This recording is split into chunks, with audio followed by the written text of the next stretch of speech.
Bonjour à tous, ici votre capitaine de route. Je vous retrouve pour vous parler d'un monstre du cyclisme, un monstre tellement énorme qu'on en parlera sur 3 vidéos. Aujourd'hui, on va donc parler de la naissance du champion qu'était le Breton, futur quintuple vainqueur du Tour, Bernard Hinault.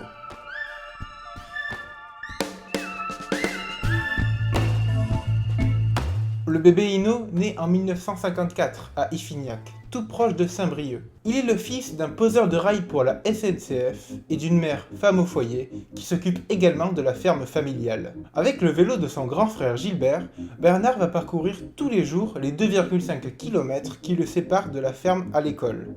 Et cela à l'âge de 8 ans. Il obtient son certificat d'études à 14 ans, 3 ans de plus que la normale, et rejoint le collège à Contrecœur, lui qui voulait devenir ébéniste. Il faut dire que les études l'intéressent très peu. Mais poussé par ses parents, il les continue, ce qui lui permet de se rendre à son collège avec son nouveau vélo, parcourant 20 km quotidiennement. Il rejoint un club cycliste lorsqu'il voit son cousin, René, gagner une course en 1971. Au bout de 2 jours, la décision était prise, Bernard allait faire du vélo en amateur. Pour cela, il rachète le vélo Gitane de son frère Gilbert, grâce aux sous qu'il se fait en travaillant dans une station-service. Pour sa première compétition, il s'échappe au 4e tour d'une course en comptant 6 et va évidemment s'imposer malgré le retour du favori dans le final. Une victoire qui va en appeler bien d'autres. Rien que sur sa première année, il gagne 12 courses sur 20 qu'il dispute. Un ratio impressionnant de 60% de réussite. En 1972, alors âgé de 17 ans, il remporte les championnats de Bretagne sur route junior et quelques mois plus tard les championnats de France sur route junior. En partant à 60 km de l'arrivée, il gagne avec 21 secondes d'avance sur la ligne. En 1973, il effectue son service militaire et devient à son retour chauffagiste. Cependant, en mai 1974, Bernard décide de se consacrer entièrement au cyclisme. Pour cela, il se tourne vers la piste, où il gagne les championnats de Bretagne de poursuite et du kilomètre. Sélectionné pour les championnats de France, il devient à 19 ans champion de France du kilomètre amateur.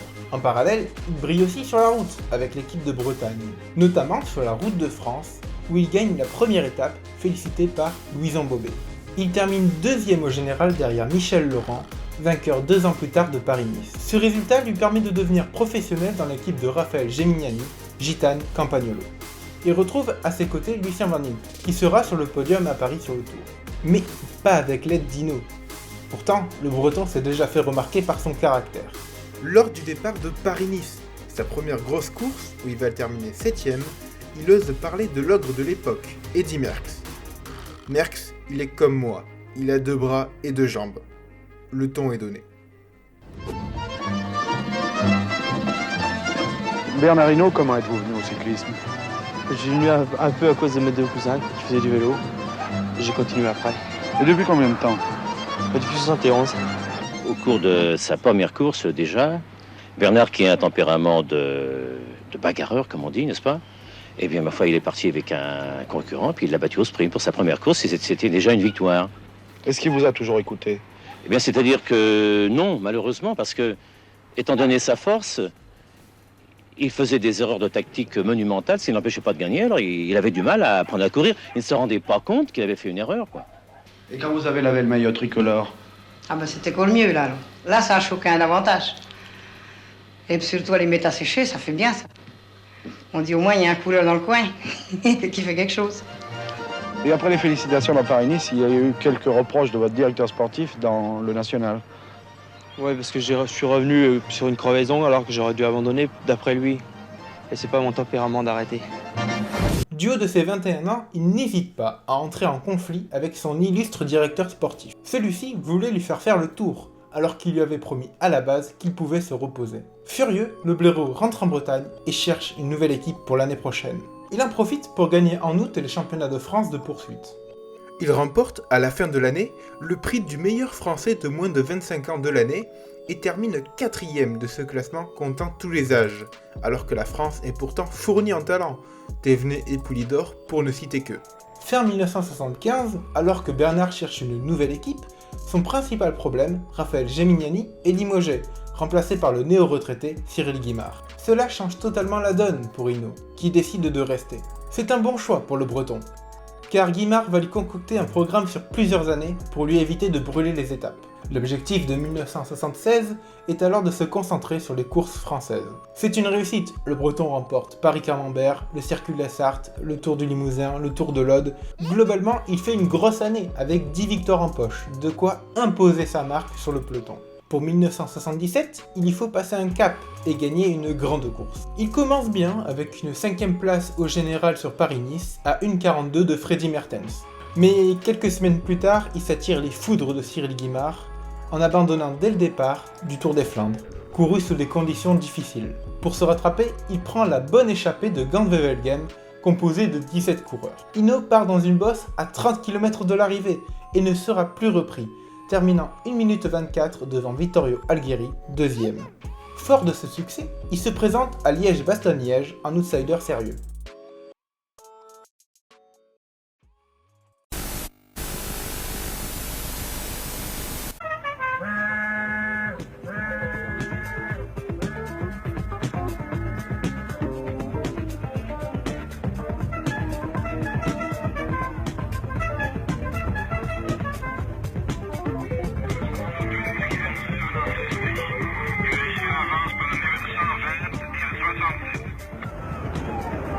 Come va Roger?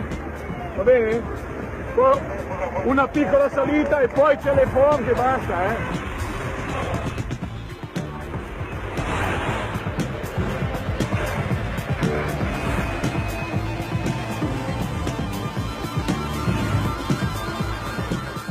Il se retrouve alors dans le final avec les favoris Eddy Merckx, Freddy Mertens et Roger de Vlaminck. Un Allemand, Dietrich Thurau, et un autre Belge, Andy Derricks, l'accompagnent également.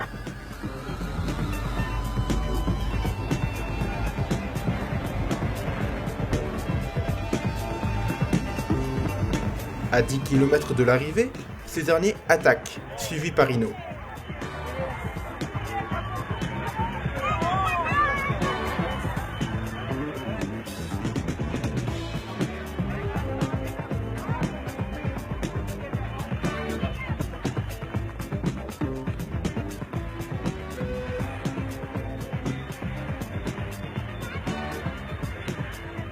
Il n'en faudra pas plus pour le Français, qui s'impose au sprint devant l'Allemand.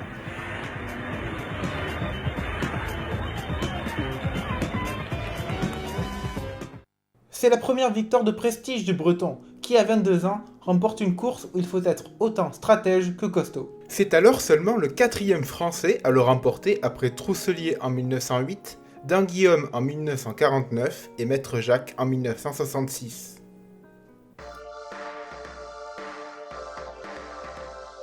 Il se présente au Dauphiné 1977 avec l'envie de se tester en tant que leader en haute montagne. Il affronte là encore beaucoup de beaux noms. Merckx, Poulidor, Van Impe, Zoetemelk, Agostinho et Thévenet. Le blaireau montre dès le prologue qu'il faudra compter sur lui en terminant 2e derrière Jean-Luc Vandenbroek. Il finit d'ailleurs dans le même temps. Le lendemain, le Breton s'offre une solide victoire d'étape à Saint-Étienne en s'imposant dans un sprint en petit comité devant Merckx et Van Impe. Il prend le maillot jaune. Sur la première étape de montagne, Thévenet attaque de loin dans le col du Coq. Seul Hinault est capable de le suivre. Après une descente en partie non goudronnée, les deux se retrouvent au pied du col de Porte. Le reste n'est que le début de la légende du Breton. Hinault lâche Thévenet et là arrive la descente. La descente du col de Porte, plus de 80 km/h, Bernard Hinault seul en tête à 16 km de l'arrivée à Grenoble. Une descente tout risque, des virages à vallée, Hinault éclipse à la limite des difficultés. Un virage encore plus serré, un coup de frein, le vélo dérape, c'est la chute.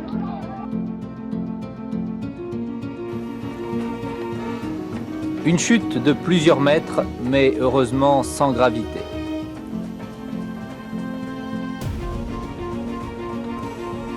Il repartira sur un autre vélo, 20 secondes de perdu, il restait 6 km avant l'arrivée. Nouvel incident pour Hinault, un changement de roue arrière avant d'aborder la Bastille, un promontoire qui domine la ville de Grenoble.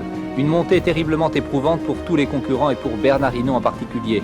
La révélation du cyclisme français est en tête et pourtant il souffre. Le visage grimaçant de douleur, Hinault n'en peut plus, il s'arrête et veut abandonner. On le remet sur sa machine et il repart. Les 20 derniers mètres seront certainement les plus pénibles de sa jeune carrière. On le pousse un peu et c'est ensuite à son tour de remonter seul sur son vélo. Automate, sur sa bicyclette, les mains rivées à son guidon, il arrache chaque centimètre de montée. Bernard Hinault vainqueur, la douleur et la gloire pour le champion breton. Deuxième, Lucien Van Impe à 1 minute 20, troisième Thévenet à 1 minute 40. Cependant, sa chute le marque, et souffrant du dos, il se fait attaquer par tous ses adversaires le lendemain. Mais l'aide de Merckx lui permet de conserver le maillot jaune pour 17 secondes sur Thévenet. Il ne reste alors que le contre-la-montre du dernier jour pour qu'il pique le maillot à Hinault. Il fait le travail en gagnant ce contre-la-montre de 36 km à Thonon-les-Bains. Mais Hinault termine deuxième à 3 secondes.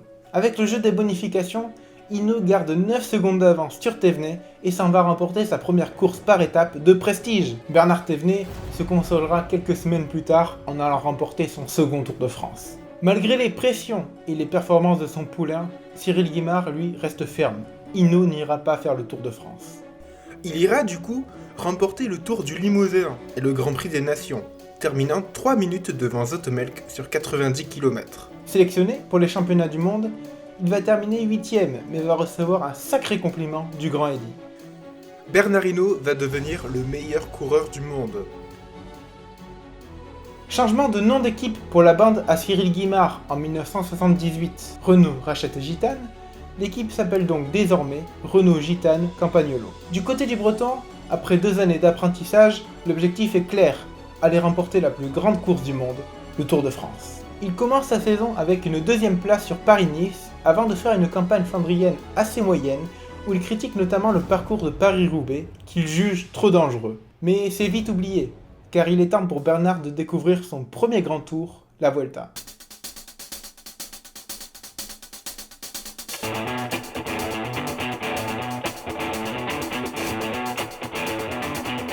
Pour lui, la Vuelta sera un bon apprentissage pour le Tour, car elle n'est pas trop dure.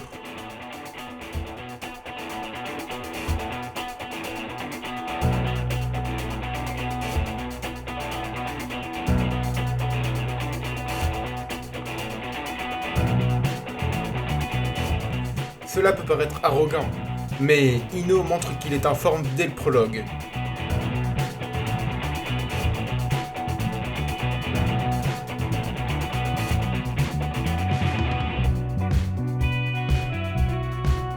Sur les 8,6 km dans les rues de Gijón, il est dominateur et s'impose avec plus de 30 secondes d'avance sur le second.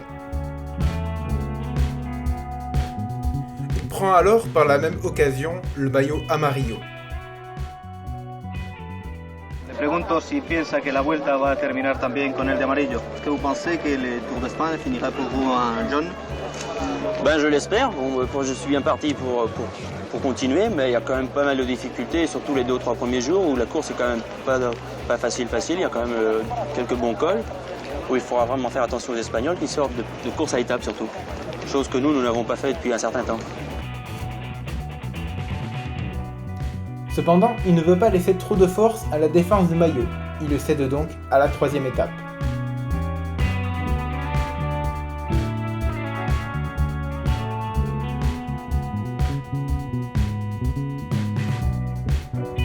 Hinault remporte un chrono pour le moins original de moins de 4 km à Barcelone, signe qu'il est toujours en forme à mi-Vuelta.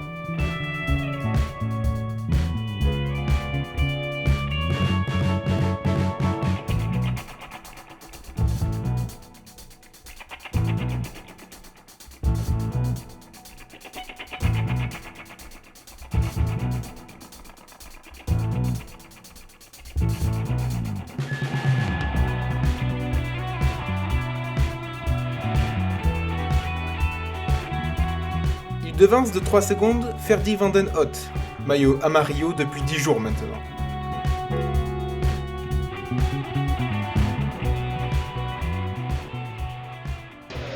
Bernard, demain c'est un jour vraiment décisif pour vous, pour la victoire finale dans la Vuelta? Ben, on peut pas savoir parce qu'on connaît pas du tout l'école et on peut pas dire à l'avance on va attaquer là, on va attaquer ici. On va passer une journée qui sera dure je pense, parce que vu le profil qu'on a vu dans le livre, mais je crois pas qu'il faut attendre, faut voir. Le lendemain, un rythme effroyable de Jean-René Bernaudot fait exploser le maillot amarillo.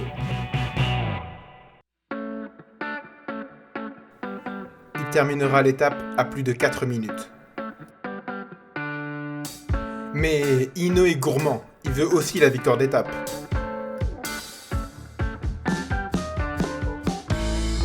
Dans un final déchaîné, Bernard Hinault s'impose face à Manuel Esparza dans un sprint entre favoris.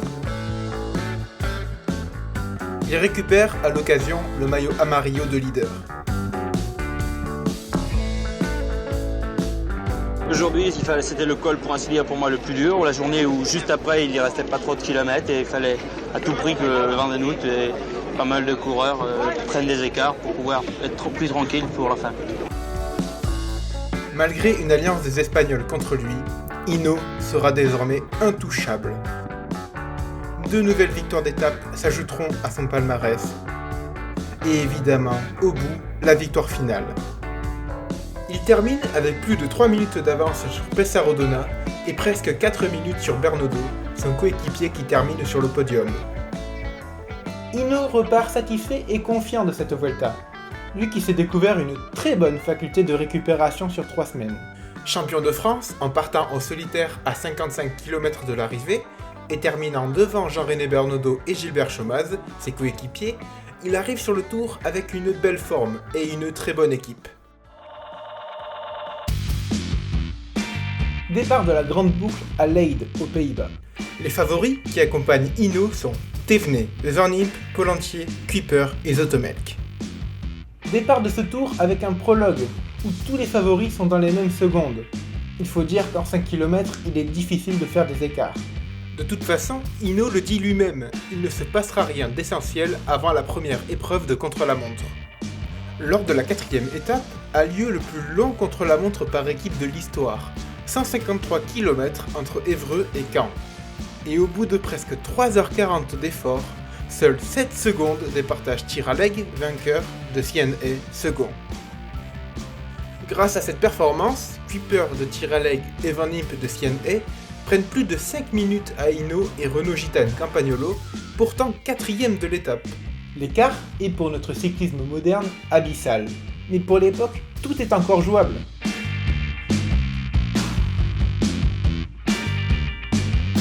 Le Breton commence sa remontada lors du contre-la-montre de 59 km entre Saint-Émilion et Sainte-Foy-la-Grande, son premier gros rendez-vous.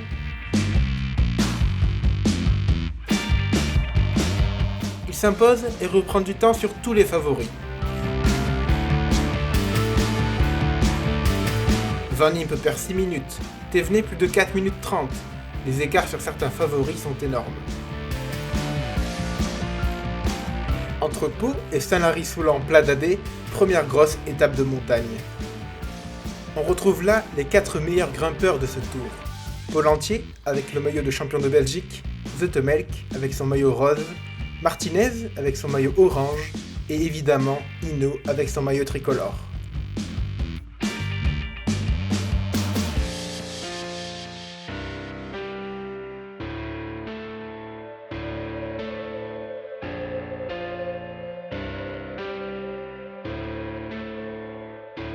Martinez attaque et va décrocher une superbe victoire d'étape, lui qui gagnera à Paris le maillot à pois.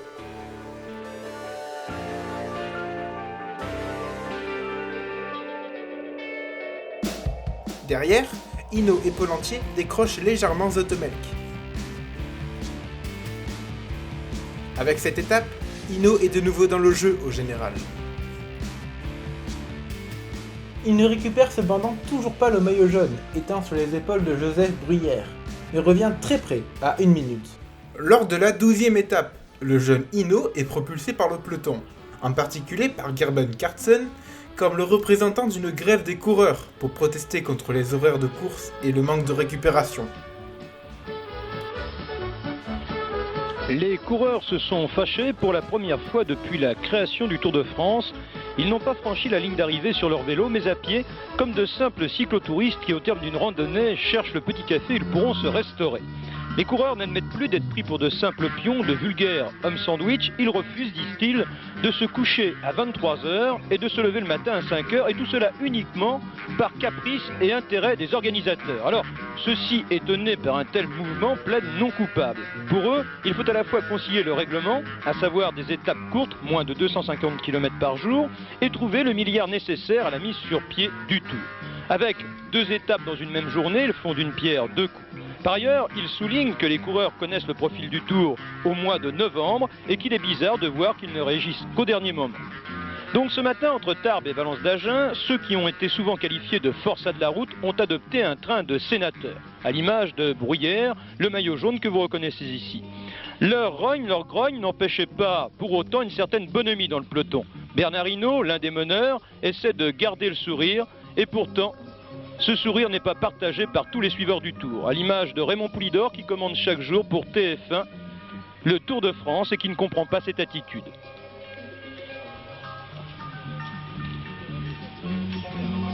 En arrivant à Florence, le public qui attend le Tour avec impatience est, je vous l'ai dit, perplexe. Il se demande où est le sport dans tout cela.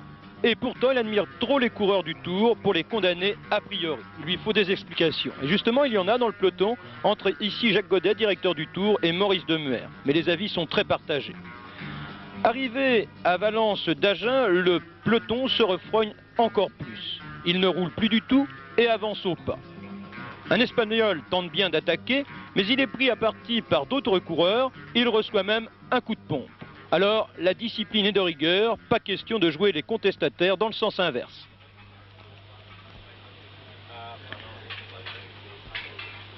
Le public ne sait toujours pas l'attitude à prendre, on lui a trop dit que le Tour de France est inhumain. Pourtant, il finit par préférer les sifflets aux applaudissements.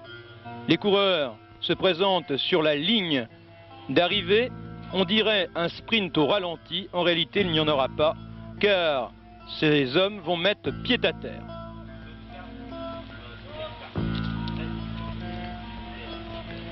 Et en tête des marcheurs, nous allons reconnaître Kuiper, Pollentier, Martens, Martinez, Cartens et surtout Bernard Hinault. À 50 mètres de la ligne, on va même faire une pause, plus question d'avancer. Et le maire de Valence d'Agen va se précipiter vers les coureurs pour leur faire comprendre son indignation.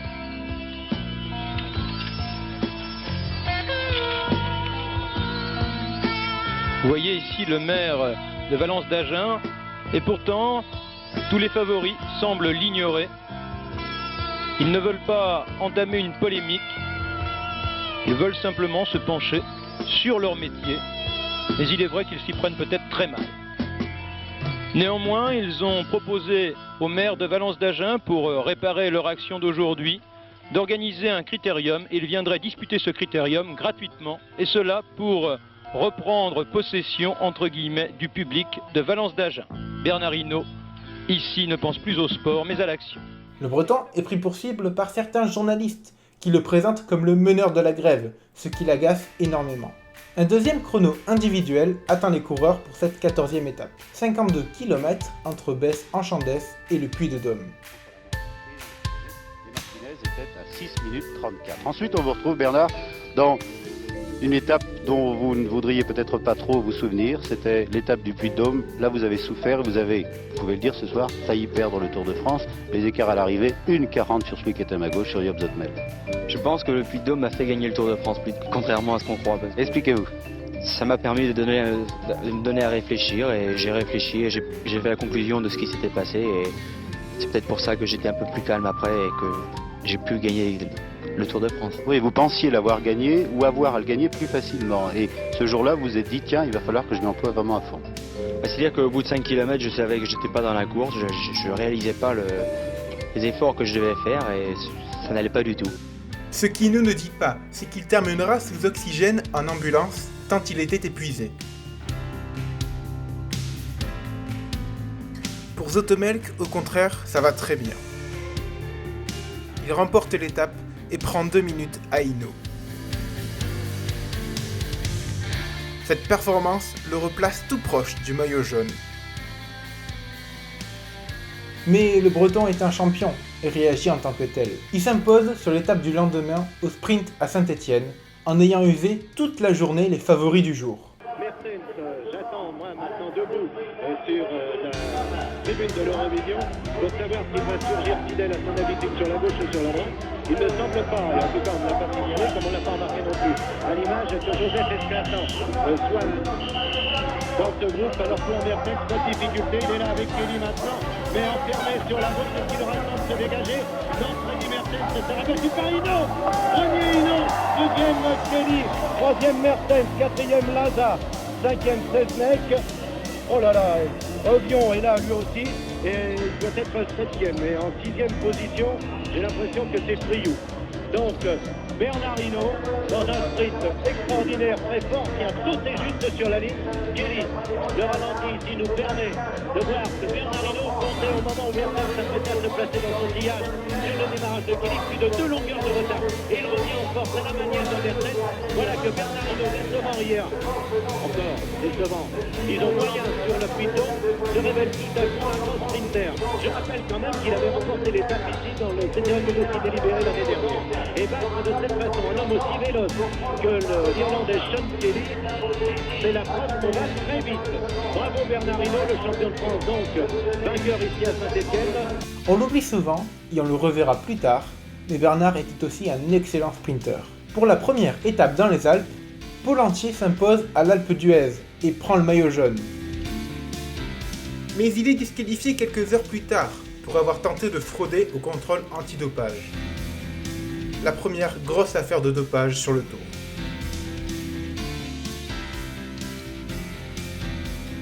Cela rend son podium d'autant plus ironique. Pour le moment donc, pas de Bernard Giraud et pas de Bernard Hinault, alors que Michel Drucker, qui a suivi l'étape avec nous, arrive sur la ligne. Je crois que Michel est émerveillé par ce qu'il a vu aujourd'hui. Il ne peut pas suivre tout le Tour de France, mais le spectacle qui lui a été proposé, et à vous également, méritait effectivement d'être présent ici à l'Alpe d'Huez.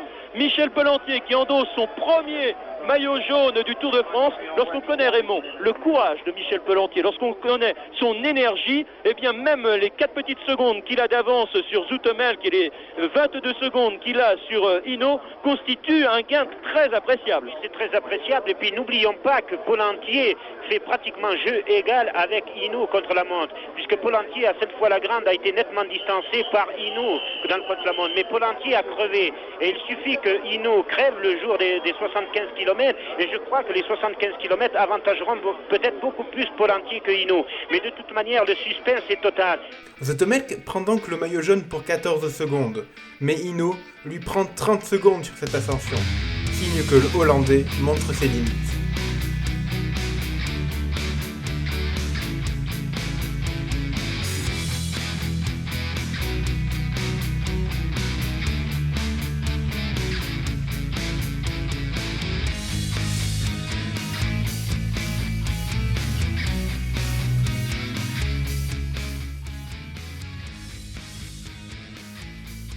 Le lendemain, à Morzine, les deux ne se lâchent pas, ce qui rend le duel encore plus palpitant. Tout va se jouer sur le dernier contre-la-montre individuel entre Metz et Nancy, 72 km, avec les commentaires de Poupou. Hinault est là en 75 km, eh bien Bernard Hinault creuse l'écart comme il n'est pas permis aux dépens de Joop Zoetemelk. Pratiquement 4 minutes sur la ligne si cela continue de cette façon. Oui, bien sûr, puisque maintenant Bernard Hinault est pratiquement pas décontracté, mais il sait qu'il est en train de réaliser une grande performance, et en plus les jambes suivent aussi avec le moral. Alors c'est pour cette raison, et en plus il a le point de mire de Agostino qui va lui faire gagner quelques secondes supplémentaires. Il est très près de la ligne d'arrivée maintenant Bernard Hinault, il reste cette grande ligne droite, 2 virages à gauche, et de l'autre côté se trouve l'arrivée. Et regardez, Hinault va passer comme un boulet de canon Joachim Agostino, il ne va surtout pas le regarder. C'est incroyable, on a l'impression qu'il est sur une mobilette et que Agostino est lui effectivement à vélo. Vous voyez un peu la facilité avec laquelle Hinault peut dépasser Joachim Agostino.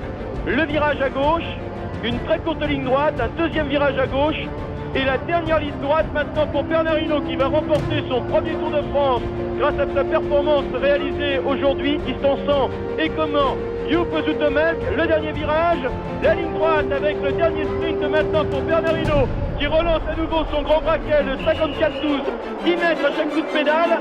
Hinault maintenant plus que 25 mètres, 50 mètres, 25 mètres à peu près. Il remporte l'étape sans aucun problème.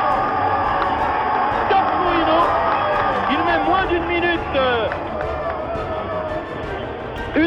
juste à Joseph Brouillère. Bernard Hinault donc remporte l'étape et le Tour de France.